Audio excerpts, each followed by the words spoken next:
বিসমিল্লাহির রহমানির রহিম। আসসালামু আলাইকুম। সবাই কেমন আছেন? আশা করি সবাই আল্লাহর রহমতে ভালো আছেন। আমি আল্লাহর রহমতে খুব ভালো আছি। Welcome to my channel.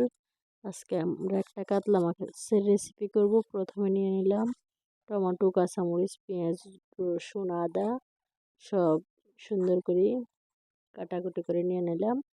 এখন ব্লেন্ডারে দিয়ে দিব সবগুলো একসাথে। টমেটো, কাঁচামরিচ, পেঁয়াজ, রসুন, আদা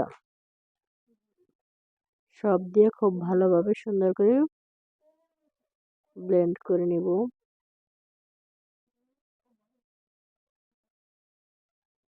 ব্লেন্ড করে নেওয়া হয়ে গেছে। এখন আমরা চুলায় তেল গরম হতে বসে দিলাম। তেলটা একটু গরম হয়ে আসলে মশলাগুলো দিয়ে দিব।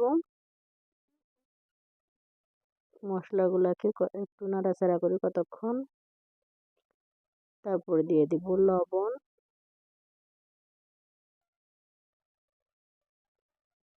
হলুদের গুঁড়া,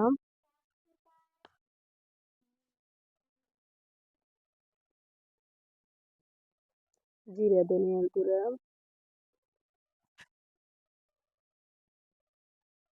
সামান্য পরিমাণ 1 চিমটি পরিমাণ মরিচের গুঁড়া,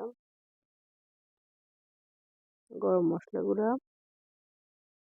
সব দিয়ে আবার সুন্দর করে মিশিয়ে নেব। মশলাটা একটু কষানোর জন্য অপেক্ষা করব। মশলাটা থেকে একটু উপরে একটু তেল বাইরে হওয়া পর্যন্ত অপেক্ষা করব। মশলাটা কষায় গেছে দেখেন। এই অবস্থায় আমরা দিয়ে দিব মাছগুলো। এক এক করে কাতলা মাছের পেটিগুলো দিয়ে দিব। কাতলা মাছের পেটি যারা পছন্দ করেন তারা এভাবে রান্না করে দেখতে পারেন। যদি ভালো লাগে আমাদের চ্যানেলটা সাবস্ক্রাইব করবেন, লাইক কমেন্ট শেয়ার অবশ্যই করে দিবেন।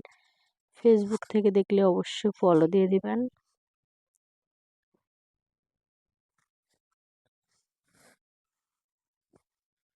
এই পর্যায়ে দিয়ে দিব দুধ এবং বাদাম একসাথে মিক্স করে ব্লেন্ড করে এনেছি।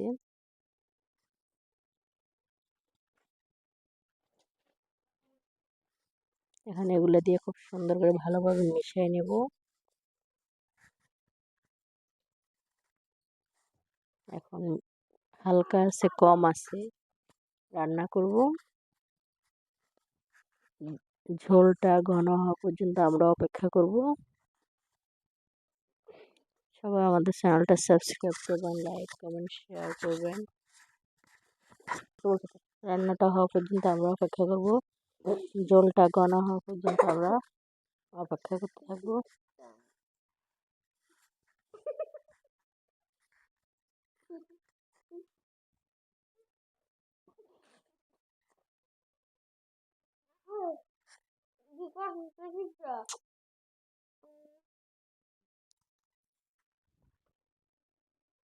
দেখেন আমাদের রান্নাটা অনেকটা হয়ে আসছে। এই পর্যায়ে আমরা উপর থেকে বেরেস্তা দিয়ে দিব পেঁয়াজের। সবাই এভাবে রান্না করে দেখবেন। যদি ভালো লাগে আমাদের চ্যানেলটা সাবস্ক্রাইব করবেন, লাইক কমেন্ট শেয়ার করবেন। সবাই ভালো থাকবেন। আসসালামু আলাইকুম।